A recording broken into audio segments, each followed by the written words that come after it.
Licenia Espinel y Washington Yepes comparten un diálogo con el invitado. En Punto Noticias hablamos de...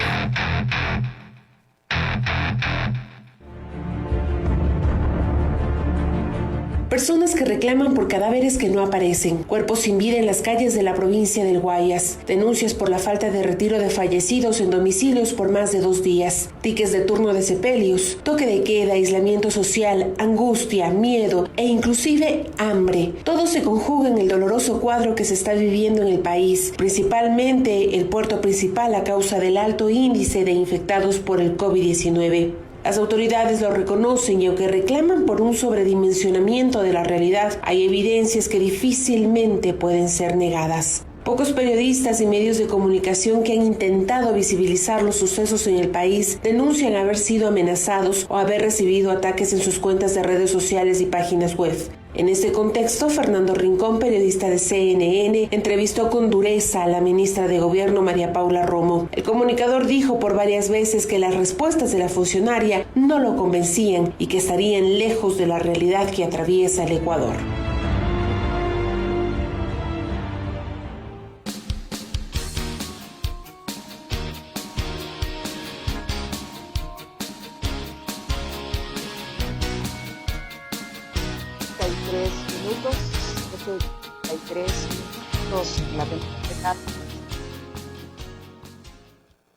Siete de la mañana con 43 minutos. Empezamos este segmento de entrevistas gracias al auspicio de Café Pioir, el primer café desarrollado para satisfacer su paladar y para brindarle salud y bienestar cada día. Café Pioir, mucho más que sabor. Guacho. Bueno, sí, estamos con Orlando Pérez, ustedes lo conocen, periodista, investigador, escritor, y claro, hemos vivido unas escenas realmente dantescas en estos últimos días, y la prensa internacional fue la encargada de difundir en el caso ecuatoriano. Ahora, este tipo de eventos se han dado y se han repetido en otros países europeos, no se lo puede negar. Sin embargo, el manejo informativo de la crisis sanitaria en el Ecuador evidentemente está en tela de duda, tanto así que los dos mandatarios, el presidente y el vicepresidente, han reconocido que hay fallas en cuanto a cifras verídicas y a información veraz. Han pedido públicamente, el uno disculpas, el vicepresidente, y el otro ha dicho que se transparente la información. Dadas estas circunstancias, que luego van a ser analizadas con mayor profundidad, con hechos colaterales, ¿cómo entonces enfrentamos, Orlando, los comunicadores sociales, esta dura y peligrosa tarea que implica informar a la colectividad? ¿Qué tal, Orlando? Buenos días. ¿Qué tal, Guacho, Liceña? Buenos días a ustedes. La verdad es que parecería que el mismo esquema de comportamiento tiene el gobierno con respecto a lo ocurrido en octubre y ahora con la pandemia del coronavirus. Evidentemente se trata de aplacar, neutralizar y quizás hasta bloquear cualquier información que de alguna manera desnude o desmienta o ponga en tela de juicio lo que está haciendo el gobierno con respecto a la situación del coronavirus. A mí me parece lamentable que se ataque a los periodistas, a la prensa, y empezando porque dieron este ataque no precisamente a aquellos medios de comunicación que estaban contando la verdad, sino a aquellos medios para los cuales el gobierno considera que son enemigos, adversarios o algo por el estilo. Entonces empezaron con Telesur, Radio Pichincha, con portales informativos como Ruta Crítica y otros, y empezó el ataque diciendo que efectivamente se trataba de medios correístas. Y eso no pasa precisamente solo porque el gobierno lo diga, sino que también hay acólitos, gente que trabaja para ellos, como este señor Arturo Torres, propietario con su esposa del portal Código Vidrio, que empezó una serie de publicaciones cuando la responsabilidad de un periodista responsable, ético, con sensibilidad humana, etcétera, debería ser ocuparse de la situación de las víctimas y no precisamente de sus adversarios periodísticos, porque yo ni siquiera creería que Código Vidrio o lo que hace Arturo Torres y su esposa es parte de un proyecto periodístico, sino es parte de un proyecto político bien financiado por agencias internacionales de cierto país, de cierta embajada, que ellos deberían transparentar de dónde sale la plata para trabajar con todo esto. Y además, con algo que Washington, Liceña y la audiencia tiene que saberlo, dicen informes de inteligencia.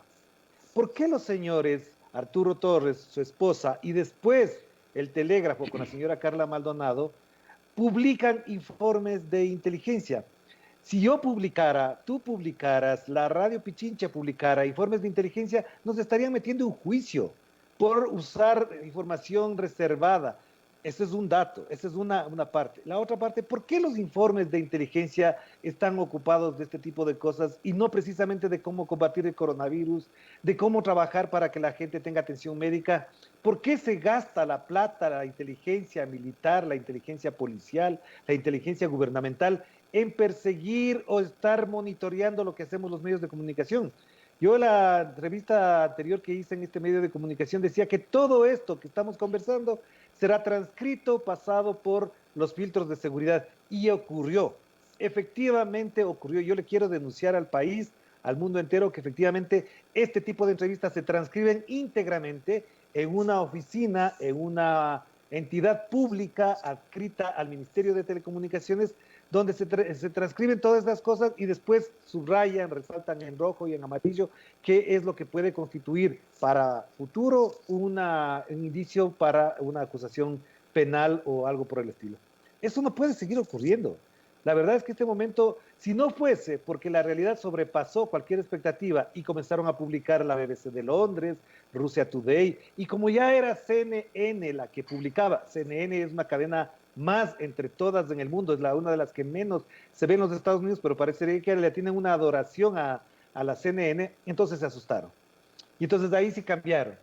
Y les cuento que además, frente a toda esa avalancha, yo he recibido mensajes desde el vicepresidente y otras personas más diciendo que por favor no contribuyamos más al desajuste emocional, etcétera, etcétera. Yo les he respondido, informen ustedes adecuadamente y nosotros nos van a evitar cualquier tipo de distorsión o lo que quieran. Y a eso se une, y con esto quiero terminar a propósito de tu pregunta, es que la semana pasada se nos invitó a los corresponsales de extranjeros a una reunión virtual con el secretario del gabinete, el señor Juan Sebastián Roldán, y con el secretario de Comunicación, Gabriel Arroba. Pues no nos hicieron participar, nos mandaron la información, nos mandaron la invitación, y a la hora de conectar, con los mismos de siempre. Y no tuvimos oportunidad de hacer las preguntas, y no tuvimos la oportunidad de rebatir todo aquello que se dijo sobre nosotros, sobre la campaña que inició el asambleísta Fabricio Villamar, muy fea, muy dañina para la convivencia política y pública del Ecuador, una campaña que no tiene nombre, que tuve que decirle en la cara lo que tenía que decirle, y además, con esto cierro, esa campaña muy bien armada, muy bien enlazada con lo que hace Arturo Torres, a quien le puse un tuit que está en mi cuenta, donde le desnudé que el principal promotor de fake news, y ahí coincido con Liceña, que no necesariamente son noticias falsas, si son noticias ya no pueden ser falsas, obviamente era él en su portal diciendo cosas que ahora nos estará escuchando o le pasará el informe de la inteligencia, diciendo cosas que son absurdas. ¿Qué delito comete un periodista? ¿Qué delito comete un medio de comunicación con que un actor político, en este caso Rafael Correa, retuitee la información que yo digo, que Telesur dice, que Radio Pichincha dice, o que Ruta Crítica, o que otros portales informativos? ¿Ese es un delito? ¿Eso le molesta al señor Arturo Torres? ¿A eso se dedica la inteligencia militar, policial, gubernamental? Es decir, a ver quién retuitea a quién. Si yo retuiteo ahora un tuit de Radio Pichincha, ¿es un delito? ¿Se puede llamar a eso un delito? Y por eso somos investigados, y por eso estamos señalados, y por eso estamos excluidos y discriminados de participar en las reuniones de carácter oficial. ¿Por qué el señor Juan Sebastián Roldán, ya lo dijimos, va a Pichincha y lo primero que hace es atacar de correísta? ¿Por qué el señor presidente de la República no sale en una cadena nacional con periodistas preguntándole cosas y solamente responde las inquietudes el vicepresidente o los ministros de los mismos medios de comunicación de siempre? ¿Por qué? Esas son las preguntas que se haría cualquier ciudadano en cualquier sociedad democrática, si queremos plantearnos en esa dimensión. Orlando, ¿y cuál sería el objetivo de insistir que hay esta serie de noticias falsas, como ellos lo llaman, yo las llamo desinformación, y que pueden ser usadas para desestabilizar? ¿En qué medida esto es verdad? ¿En qué medida esto puede servir para desestabilizar, tomando en cuenta, como tú y Washington lo afirman, esta desinformación no ha partido de los medios? Esta desinformación ha partido de las autoridades, reconocida por las propias autoridades. Lo que hacemos los medios, algunos solo simplemente replican todo lo que las autoridades dicen, y lo que hacemos otros es tratar de contrastar lo que las autoridades dicen. Y hemos tomado en cuenta versiones de familiares, versiones de las dirigentes del personal de salud, de los hospitales, de cuentas oficiales de los propios hospitales. O sea, ¿qué sentido tiene, qué objetivo tiene que el gobierno se empeñe en echar la culpa una vez más a un sector y a la prensa y a un sector de la prensa también por el mal manejo en la comunicación que ellos han tenido y que se ha evidenciado durante esta crisis? Mira, yo creo que a tu pregunta habría que responder por dos lados. La una es desde el lado de la ciudadanía y el otro lado desde el lado de los medios de comunicación. Yo sí creo que así como en octubre demasiadas imágenes en redes sociales testimoniaron, documentaron todo lo que ocurrió en esa primera quincena del mes de octubre del año pasado, obviamente eso quedará grabado porque está ahí. Ese ciudadano que fue alcanzado por un disparo frente a la Contraloría, ¿quién lo dijo? ¿Lo dijo un medio de comunicación? No. Al contrario, en esos días cerraron Pichincha Universal por tratar esos temas. Esos ciudadanos que fueron arrojados desde un puente en la zona del mercado de San Roque, ¿fueron grabadas por medios de comunicación y se divulgó por los medios de comunicación? No, eso fue por las redes sociales. Es decir, aquí hay un factor que es muy importante y que no solamente ocurre en el Ecuador, pero dadas las circunstancias que estamos viviendo, eso ya en el Ecuador constituye un referente fundamental. La información a través de los medios comerciales, mercantiles, corporativos, aliados al gobierno del señor Lenín Moreno Garcés, no va a salir y no se va a difundir porque les pesa, porque hay una línea política establecida para que no se difunda por ahí. Si me dicen que estoy equivocado, me remito a las pruebas. Pasó, como ya dijimos en la anterior entrevista, cuando la señora Alexandra Ocles le dice al periodista del medio público Fabricio Ceballos, si no me equivoco, que no, que esa parte de la ministra de Salud no puede salir. Y ellos no sacan absolutamente nada de la ministra. 2, 3 días después estaba despedida la señora ministra de Salud. Y lo otro, cuando refieres a los medios de comunicación, ¿por qué hacen esto? Porque precisamente en función de esto se crea un relato que no precisamente ayuda ni contribuye a que podamos asumir las responsabilidades de lo que implica este problema grande. Es decir, me explico mejor. Si nosotros como medios de comunicación nos atenemos a la versión oficial, en este país la gente estaría en las calles tranquilamente caminando porque no ha pasado nada. No son tantos los muertos, no son tantos los infectados, no son tantas las consecuencias de esto. Si entonces nosotros asumimos responsablemente la información como se hizo en otros países, afrontando esta realidad de esta manera, obviamente la gente se alerta y se preocupa. Que nosotros publiquemos, por ejemplo, cosas que pasan en Quito o en Pichincha, y no publiquemos de Guayaquil, ¿va a mejorar la situación de Guayaquil y va a empeorar la situación de Quito o de Pichincha? No. Que en el mercado mayorista la gente se vaya encima de la policía es un acto horrible, eso no se puede hacer, así no puede ser.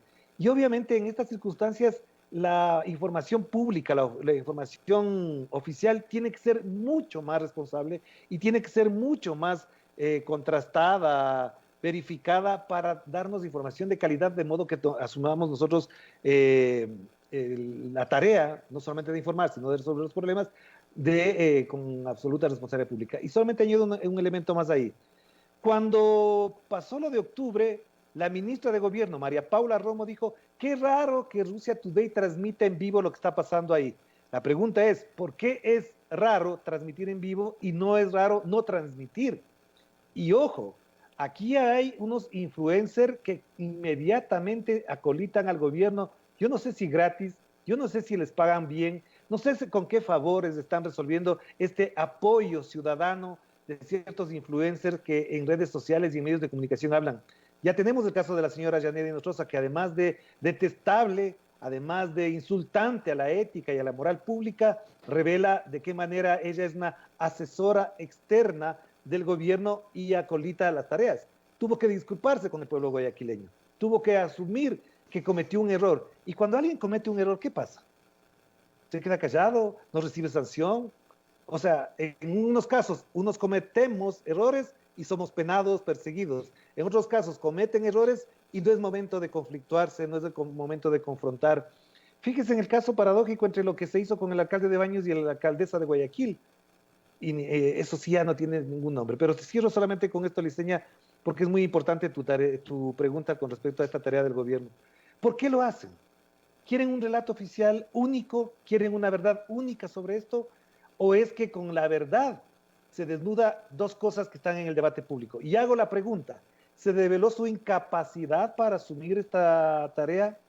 ¿No están preparados para esta tarea? ¿No les da la talla para asumir una responsabilidad de tan alta magnitud, donde ya hay 180 muertos oficialmente y podrían ser muchos más? Dos, con esto lo que se está revelando ya no es que heredaron un problema de Correa, como siempre han dicho, es que durante 3 años desmontaron, acabaron con una institucionalidad pública a favor de la salud pública, despidieron a 3.500 profesionales de la salud del sector público, sobre todo de la parte epidemiológica, pero enseguida tienen los influencers que dicen, no, Correa cerró el Izquieta Pérez, etcétera, desconociendo que existieron 2 instituciones más que se crearon a partir de eso. Y como demuestran, pregunto una vez más, su incapacidad, ¿estamos en condiciones de aceptar que nos sigan dando órdenes, sigan asumiendo responsabilidades públicas con respecto a la economía, con los acuerdos con el Fondo Monetario Internacional, con la ruptura de relaciones con países que nos podrían ayudar en este momento como son Cuba, Venezuela, Rusia o China? ¿O es que al mismo tiempo, me pregunto yo, con desinformar o con evitar que se cuente la verdad, se revela también de qué modo se han sometido a una sola potencia extranjera y a esa potencia extranjera le obedecen sin ninguna crítica, y es más, apoyan la intervención estadounidense en Venezuela, apoyan un cambio de gobierno, un gobierno de transición? ¿Y por qué no hablamos de lo que está pasando en Brasil? ¿Por qué no hablamos de lo que pasa en Perú y pasa en Colombia?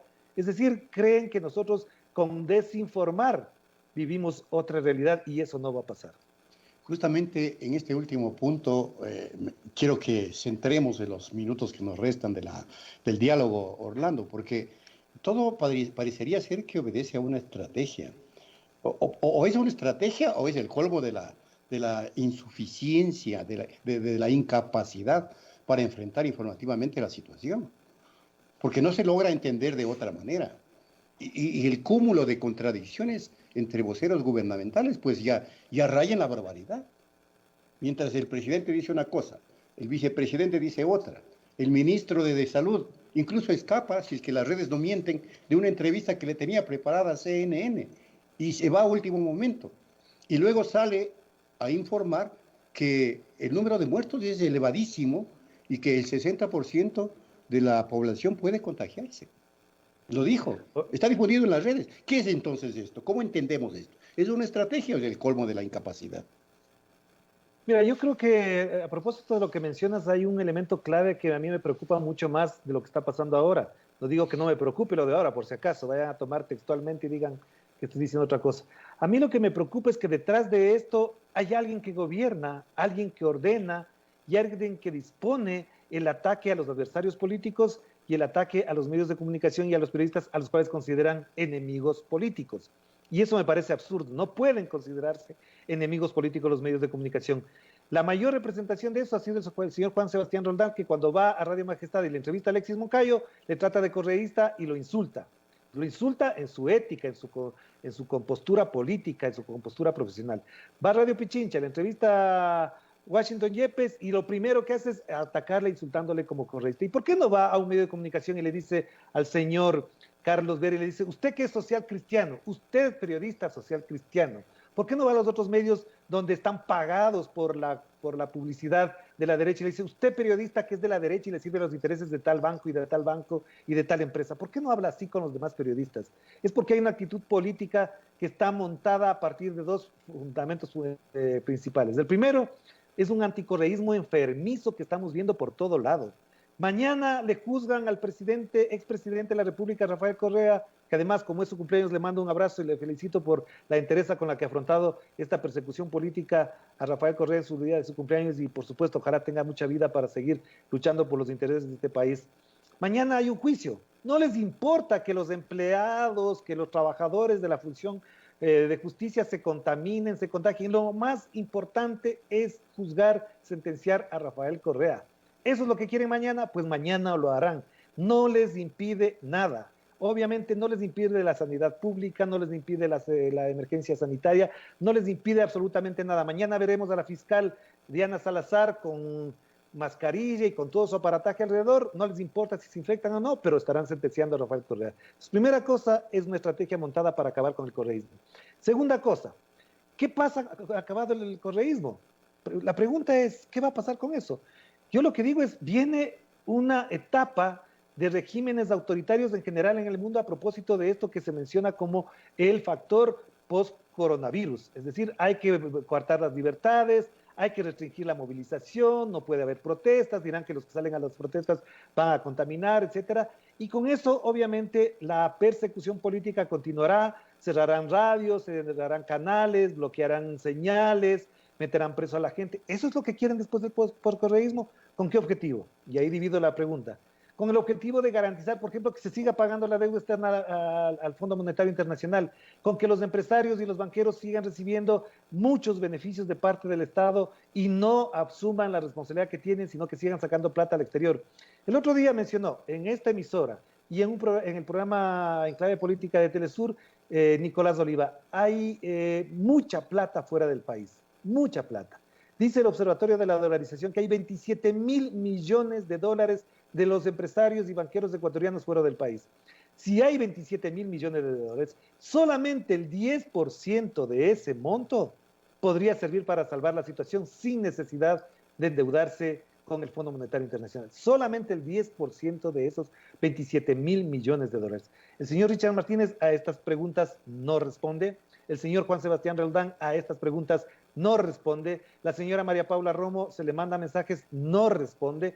Y por supuesto el vicepresidente de la República, que es nuevo en la política, está experimentando la política, ha pedido disculpas precisamente porque sabe, está consciente, y le agradezco por la sinceridad, está consciente de que no han sido capaces de afrontar esta situación. Y como esto lo van a transcribir directamente, espero que el señor Otto Sonnel-Hosner nos responda vía WhatsApp, vía personalmente, le digamos cómo van a asumir su incapacidad o su falta de preparación o la falta de recursos. Nos digan, por favor. No se trata solamente de fe. Yo acepto y estoy de acuerdo con mucha gente que tiene convicciones religiosas, espirituales y que cree que la fe nos va a salvar, pero no es suficiente.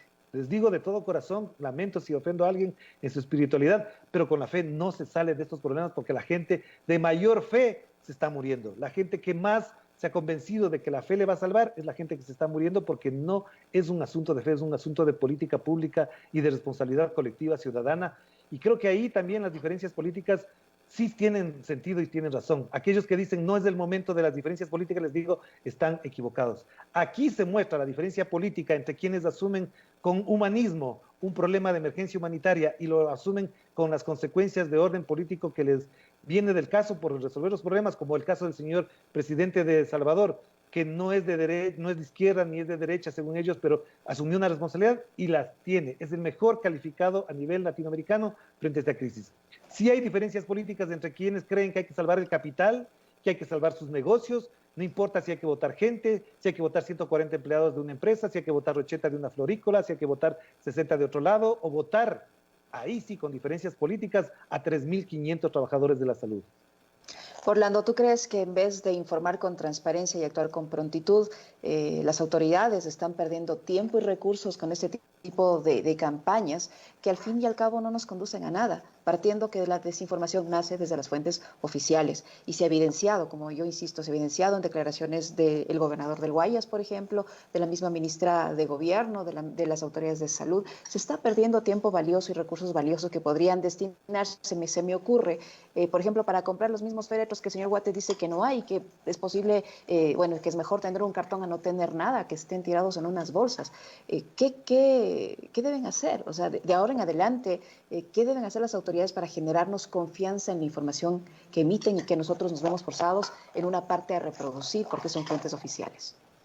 Bueno, se ha gastado plata en los medios de comunicación pautando con alguna gente, no ahora. Es decir, este agotamiento de plata o este gasto innecesario de plata en ciertos medios de comunicación solamente para que les aplaudan o les den tribuna es ya un costo que algún rato tendrán que rendir las cuentas. Por otro lado, contratar con empresas a dedo para hacer estas campañas de información supuestamente de lo que está pasando, también cuando tienen todos los recursos a la mano, tienen cadenas nacionales, no hace falta esa plata. Y por otro lado, me parece que incluso en alguna medida tienen que ser mucho más responsables con sus...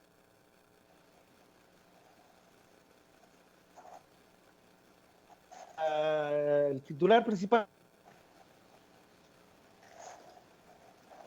en Guayaquil. Y en la parte inferior hay una mujer desnuda, semidesnuda, en bikini, para decirlo exactamente, que invade la parte del féretro del ciudadano que está fotografiado ahí. ¿Y cuál es el titular que dice ahí? Daniela Viana, siempre quiere más, sexy extra. Esos son los medios de comunicación aliados del gobierno. Esos son los medios de comunicación sobre los cuales no hay ninguna crítica, a los cuales no se los menciona como fake news.